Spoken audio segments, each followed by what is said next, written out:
Salam, perkenalkan nama saya Asri Darlia Siregar, NIM 1804117182, semester 6 grup D.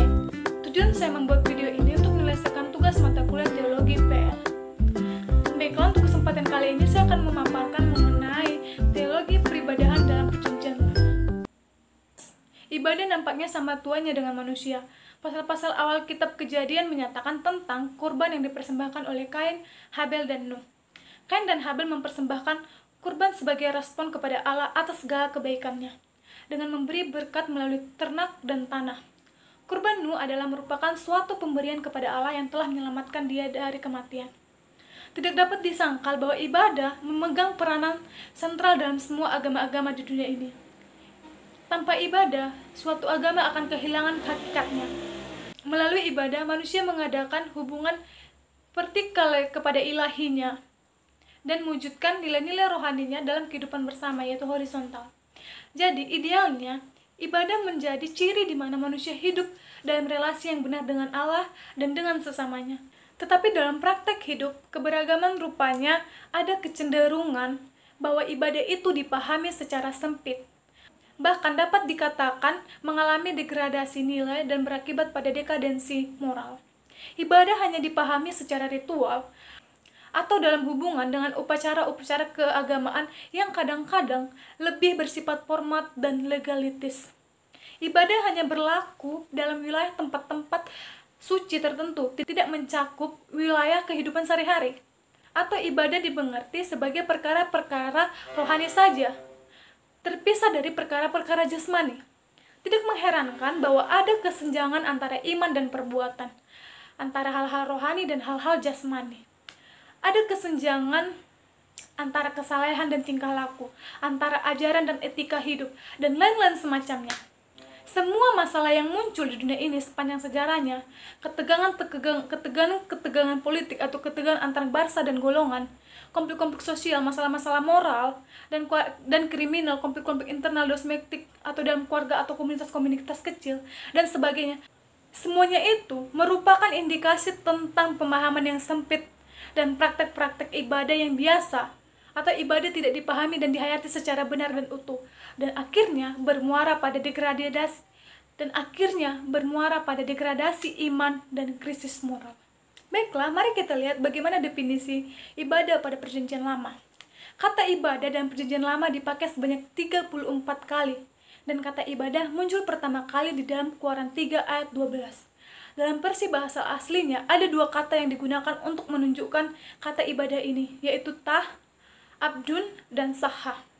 Abdun berasal dari kata abad yang secara etimologi berarti mengerjakan atau dalam pengertiannya perasaan, yang berimplikasi meladeni, melayani atau menjalankan, mengerjakan dalam perbudakan, ikatan atau mengikat, memaksa atau mendorong atau menjalankan, mengerjakan dalam perbudakan, ikatan atau mengikat, memaksa atau mendorong atau mendengar, melaksanakan, memelihara, kebaktian di tempat atau dibuat, atau iron besi, memuja. Sementara sahlat berarti menundukkan diri, sedangkan dalam bahasa Yunaninya adalah proskuneo, yang berarti menyembah atau mencium tangan kepada. Jika kedua pengertian tersebut digabungkan, maka ibadah itu berarti pengungkapan diri yang muncul dari kesadaran, perasaan, dan keputusan.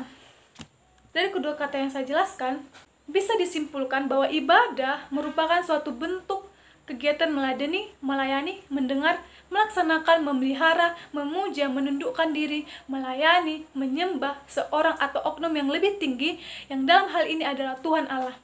Dengan kata lain, ibadah merupakan suatu respon manusia terhadap apa yang sudah Tuhan lakukan baginya. Upacara ibadah adalah simbolis dalam arti bahwa ia menyatakan dalam bentuk yang kelihatan realistis persekutuan rohani dengan Allah. Oleh karena itu, ibadah dalam Israel tersebut memiliki tempat-tempat yang khusus bagi upacara ibadahnya. Kemudian mereka juga memiliki hari-hari perayaan. Selain itu ada juga tentang perbuatan-perbuatan kudus, dan yang menarik lagi adalah bahwa mereka mempunyai suatu teologi upacara ibadah. Nah, berikutnya itu adalah tempat bagi upacara ibadah pada perjanjian lama. Ada macam-macam ibadah yang sering dipakai oleh orang Israel, di antaranya yaitu Silo, Gilgal, Nob, Bukit Zaitun, dan Hebron, Yerusalem. Nah, kemudian waktu ibadah. Pada awalnya kita menemukan adanya ibadah atau persembahan pribadi kepada Allah. oleh Habel, yaitu pada Kejadian 4 ayat 4 dan Keluaran 24 ayat 26. Kemudian pelaksanaan ibadah itu berkembang menjadi ibadah umat. Musa adalah seorang tokoh yang dianggap sebagai peletak dasar dari ibadah umat yang diorganisir, dan yang menjadikan Yahweh sebagai alamat ibadah satu-satunya. Ibadah umat diorganisir di dalam kemah pertemuan, dan upacaranya dipandang sebagai pelayanan suci dari pihak umat untuk memuji Tuhan. Pada perkembangan selanjutnya, setelah kemah pertemuan, lahirlah bait suci dan sinagoge sebagai tempat ibadah bagi Israel. Bagi orang Israel, ibadah diadakan pada kira-kira 4 bulan dalam setahun, antara hari Sabat termasuk dengan hari-hari khusus, yaitu musim-musim tertentu dalam setahun, yang biasanya ditandai Tuhan sebagai masa-masa perayaan dan sukacita keagamaan.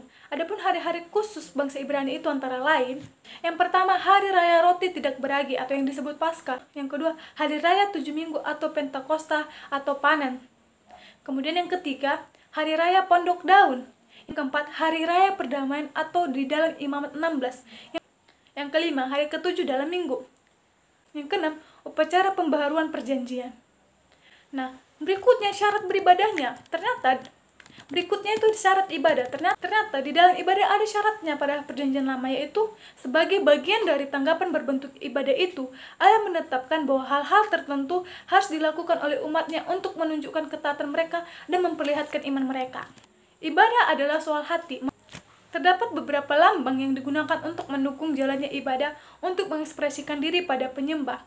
Misalnya, saat berdoa memejam mata, melipat tangan, berdiri, duduk atau berlutut, dan penumpangan tangan. Seorang iman biasanya menggunakan benda-benda suci seperti epod, roti sajian, dan lain-lain. Lambang-lambang ini membantu para penyembah untuk mengekspresikan dirinya, namun manusia tetap harus menyembah Allah dalam roh dan kebenaran. Ya, yang berikutnya adalah teologi upacara ibadah.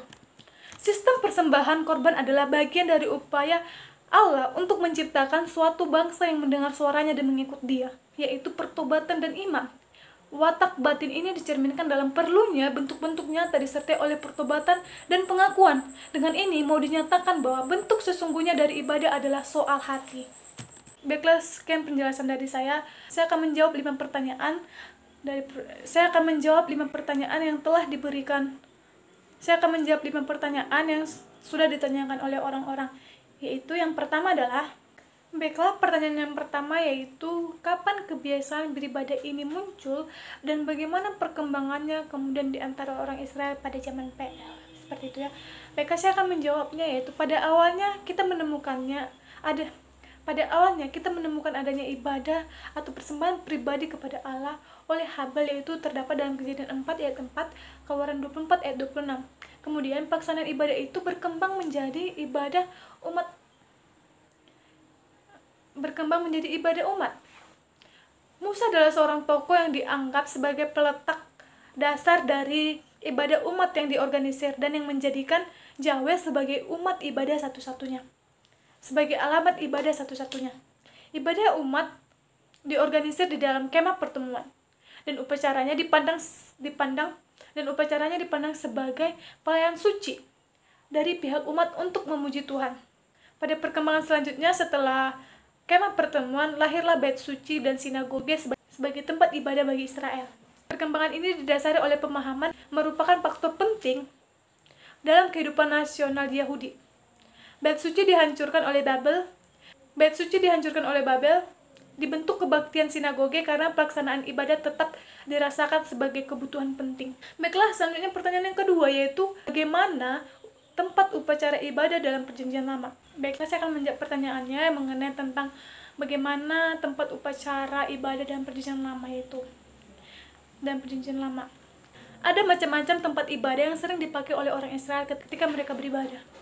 Di antaranya itu Silo, Gilgal, Nob, Bukit Zaitun dan Hebron, dan Yerusalem.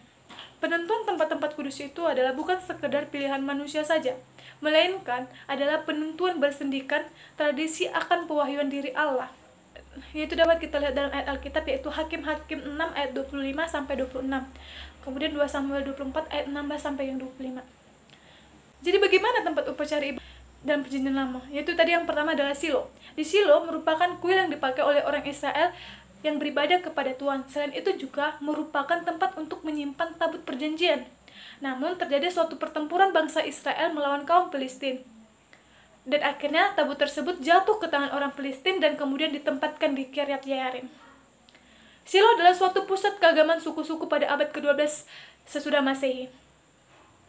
Pada waktu pembagian tanah, Silo terletak di sebelah utara Yerusalem dan sebelah barat Sungai Yordan.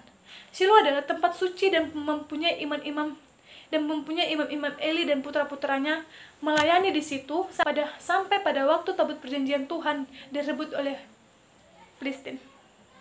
Tempat ibadah Silo adalah bait suci. Yang kedua adalah Gilgal. Kuil suku Benyamin kuno ternyata berfungsi sebagai pusat keagamaan pada zaman Saul dan masih dipakai pada zaman Daud. Gilgal adalah tempat besar markas bangsa Israel ketika mereka memasuki Kanaan. Dan kemudian hari menjadi pusat penyembahan sinkretistik yang dikutuk oleh Amos dan Hosea. Gilgal terletak 10 km di sebelah timur Laut Yeriko. Kemudian yang ketiga, Nob. Di Nob juga ada kuil yang imamnya adalah Abimelek, yang imamnya adalah Ahimelek, yaitu tempat Daud diberi roti sajian yang sudah dipersembahkan di hadapan Yahweh. Nob di suatu tempat agak ke utara Yerusalem, di mana 85 imam hidup bersama Abimelek. Di tempat inilah Saul menyuruh Doeg, ia adalah orang Edom, membunuh semua imam yang melayani di Nob. Hanya Abiatar yang selamat di pembantaian ini. Tempat ibadah di Nob adalah rumah Allah. Kemudian yang keempat, Bukit Zaitun dan Hebron. Bukit Zaitun dan Hebron ini adalah tempat ibadah yang dimana dia berada di atas bukit. Namun yang berbeda dari sini adalah bukan seperti tempat ibadah yang lainnya. Di sini tidak ada mesbah atau kuil di Bukit Zaitun karena fungsinya sebagai tempat doa. Sedangkan di Hebron merupakan tempat Daud diurapi menjadi raja, dan di tempat tersebut ada kuil sebagai tempat untuk ibadah. Hebron terletak di sebelah barat daya Yerusalem di daerah pegunungan. Kemudian yang terakhir, Yerusalem. Yerusalem bahasa Ibrani Ha'ak, artinya tempat bangunan Allah. Yerusalem terletak pada pegunungan tengah di Palestina, sekitar 76 meter di atas permukaan laut dan 1145 meter di atas permukaan laut mati. Di sebelah utara perbukitan pada sisi barat berdirilah gereja makam atau Golgota. Bagian selatan dari bukit sebelah barat disebut Sion Berani. Kota Yerusalem dikepung bukit-bukit yang lebih tinggi. Pada sebelah timur oleh Bukit Zaitun, bukit di sebelah selatan Yerusalem disebut Gunung Nasihat Jahat dalam tutur bahasa Kristen, sedangkan bukit di sebelah tenggara disebut Gunung Batu Sandungan. Satu-satunya mata air bagi seluruh daerah adalah sumber Gihon di lembah Kidron, kira-kira 300 meter sebelah selatan Kenisa. Letak Yerusalem itu sedikit di luar jalan lintas utama utara selatan yang langsung lewat di sebelah barat Yerusalem pada puncak pegunungan Yordan Barat. Bait suci Salomo dibangun di Yerusalem. Itulah sebabnya Yerusalem menjadi tempat yang sangat penting bagi orang Israel, khususnya dalam ibadah. Baik, selanjutnya pertanyaan yang ketiga yaitu, apa tujuan ibadah bagi orang Israel? Ibadah dilakukan sebagai bentuk respon manusia kepada Allah, juga bentuk ketaatan mereka kepada Allah. Ibadah ini memiliki arti penting bagi orang Israel, karena ini merupakan perintah langsung dari Allah, dan merupakan tanda bahwa Allah telah bersedia membuka kembali hubungan dengan manusia. Kemudian pertanyaan yang keempat, apa saja syarat ibadah? Baiklah, saya akan menjelaskannya. Syarat ibadah tersebut adalah sebagai bagian dari tanggapan berbentuk ibadah itu, Allah menetapkan bahwa hal-hal tertentu harus dilakukan oleh umatnya untuk menunjukkan ketaatan mereka dan memperlihatkan iman mereka secara nyata. Yaitu adalah ibadah soal hati. Dimana ketika manusia yang berdosa kemudian datang kepada Allah dengan membawa korban bagi pengampunan dosa mereka, kemudian diadakan upacara pengudusan yang bertujuan untuk memisahkan umat itu bagi Tuhan, korban itu kemudian dibawa kepada imam yang kemudian diserahkan kepada Tuhan melalui satu bentuk ibadah yang itu ibadah upacara korban. Arti upacara korban dalam PL berpusat pada kata kerja bahasa Ibrani kifar, yang biasanya diterjemahkan dengan mendamaikan atau menutupi. Terdapat beberapa lambang yang digunakan untuk mendukung jalannya ibadah, yaitu untuk mengekspresikan diri pada penyembahan, misalnya saat berdoa, memejamkan mata, melipat tangan, berdiri, duduk, atau berlutut, dan menumpangkan tangan. Baiklah, pertanyaan yang terakhir yaitu, apa makna teologis ibadah pada perjanjian lama?